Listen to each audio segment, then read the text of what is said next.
এক গ্রামে থাকত ছোট্ট এক মেয়ে, নাম সেলি।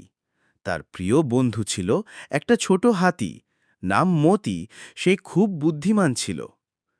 একদিন সেলি ও মতি জঙ্গলে খেলতে গিয়ে হঠাৎ এক পুরনো পাথরের গেট দেখতে পেল। গেটের ওপর লেখা ছিল, সাহসীদের জন্য রহস্য লুকানো আছে। সেলির চোখ বড় হয়ে গেল। সে মতিকে বলল, চল দেখি ভেতরে কি আছে। মতি তার ছোট সুর তুলে খুশি হয়ে ঘোংহার শব্দ করল। তারা গেট খুলে ঢুকে পড়ল গহীন জঙ্গলে। পথটা আঁকামাকা, মাঝে মাঝে বাঁশের ঝোপ, কখনো ঝর্ণা পার হওয়া লাগল। হঠাৎ তারা দেখে একটা গুহা। ভিতর থেকে আসছে এক নরম আলো।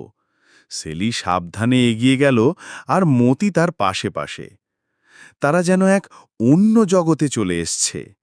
অন্ধকার পথ দিয়ে চলতে চলতে তারা একটা জায়গার ভিতরে ঢুকে দেখে এক পুরনো সিন্দুক। ভেতরে আছে পুরনো মানচিত্র আর একটা বার্তা, সত্যিকারের বন্ধুরাই মেলে এমন রত্ন, সাহস, ভরসা আর ভালোবাসা। সেলি আর মতি হাসল।